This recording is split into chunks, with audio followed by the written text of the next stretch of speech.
okay today? Hey, leave them alone.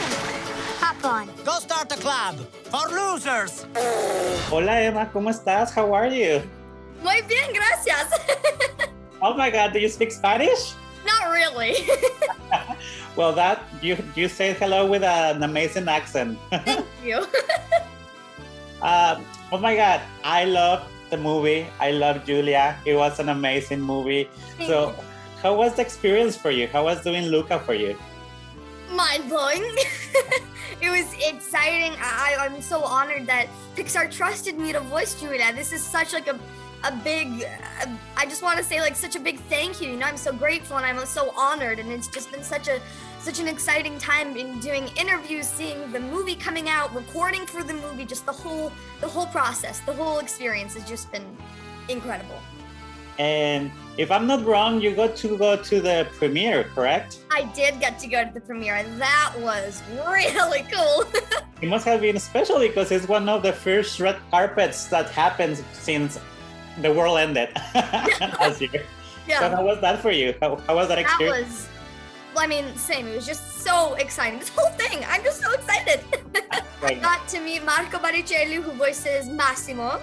So that was really cool. I got to meet my dad. So that was really fun. And just, I got to meet so many people from Pixar, and I saw many celebrities who I've seen in like movies and TV shows, and it was awesome. Oh, that's awesome. And I know that this is an animation, so usually you don't get to work at the same time with the other actors, but have you like talk and become friends with Jacob and with Jack doing the promotion for the movie and after filming the movie? I did get to meet them on Zoom. We were doing an interview all together on Zoom, and everybody was just so sweet. Everybody was, especially Jim Gaffigan, was cracking a ton of jokes. You know, it was like such a fun Zoom to be in. Could you imagine being in a Zoom with all those incredible people? It's so fun. It's crazy. But yeah, that's the first time that I got to meet them was on Zoom. I was like shaking, like, oh my God, I'm meeting all these celebrities. I'm so excited. Oh, I'm so happy for you. I'm sure that this is just you. like, I know it's a weird first experience because of everything that is going on, that you're not able to be with them, but it sounds like a really fun Zoom call. Oh yeah. My name is Giulia Marcovaldo. We underdogs have to look out for each other. What's under the dogs? Let me tell you, I love Giulia because she is strong, smart, and she just wants to like keep going and do the best that she can. How do you relate to her? How do you relate to her? I definitely relate to her in a ton of ways. We're both very determined, and we're passionate and fiery and energetic and goofy. We're both a little sweatier than average. That's like one of my favorite lines. And she's very resilient, and I would say that I'm resilient too. You know, like she doesn't take rejection. You know, she says, okay, I didn't win the race this year. That's fine. I'm going to keep training. I'm going to do it again next year. I'm going to win. I'm going to do this. She keeps training. And I relate to that a lot with like, you know, you get an audition. You don't get it. That's fine. You go to the next one. You get another audition. You don't get that. It's fine. You keep training. You keep taking classes and auditioning again. So in that sense, I definitely relate to her a lot. Yeah, that's beautiful. She's an amazing character. And something that I love about her is that she's one of the outcasts, one of the underdogs, and as someone who was bullied in middle school, so I can relate to her. So what's your message to kids that get bullied right now and to be like, don't worry, it gets better? Do you have something to say to them?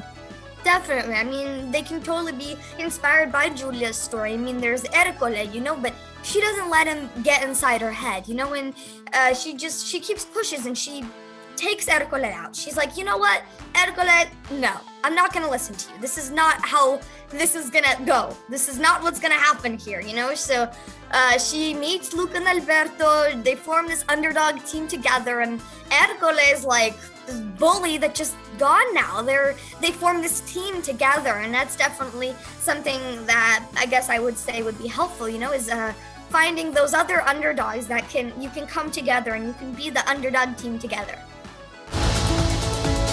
This is my dad. What do you think he kills with those? Anything that swims.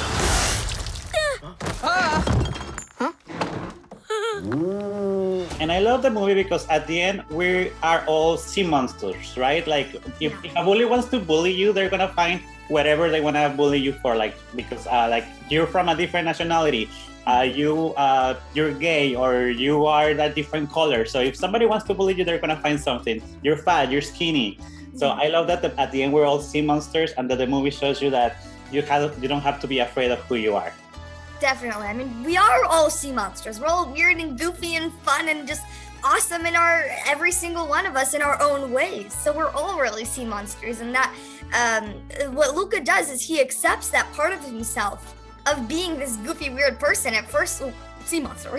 At first, he was like, I don't want to be a sea monster. You know, he wanted to be a human and go up there and explore the world. But now he's like, he accepted himself and he accepts that he's a human, but he's also a sea monster. He's just Luca, you know, he's not a sea monster. He's not just a human, he's just Luca.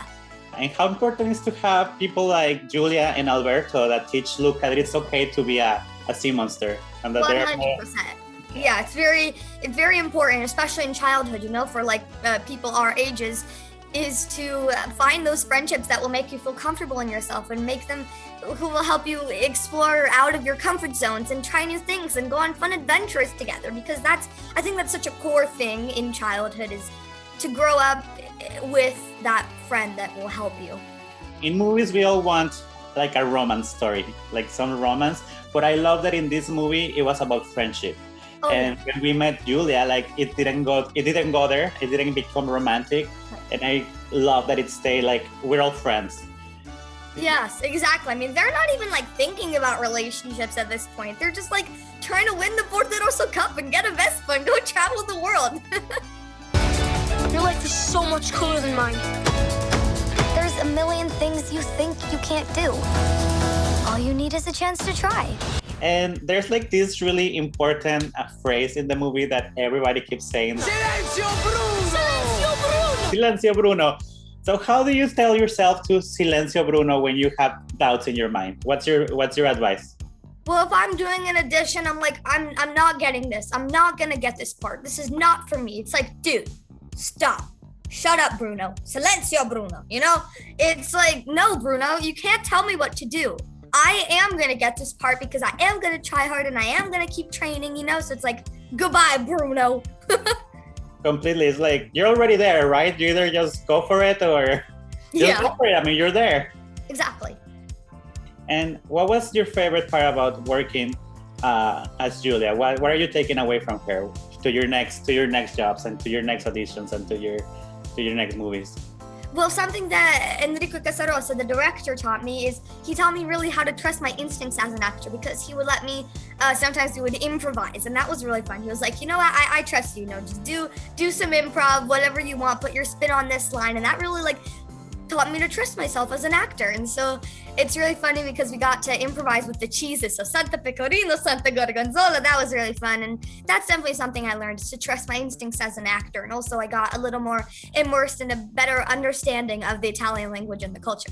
And something that I also love about Giulia is that she learns to open up and to trust people and to make friends because she hasn't had that opportunity before.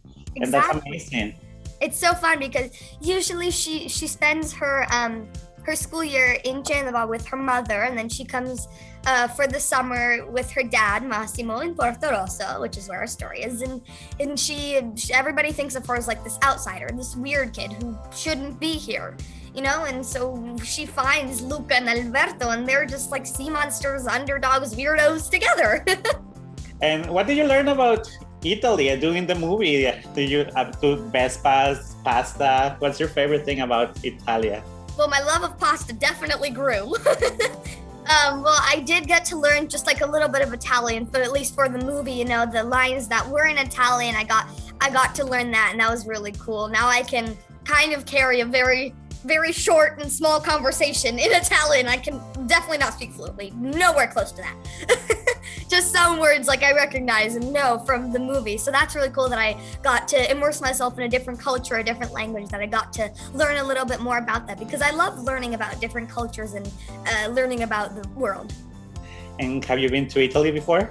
I have not, but I really want to go. Well, hopefully now that the world is opening up again, you get to go and use the Italian that you learned. Yeah. We can go anywhere, do anything. We just gotta stick together.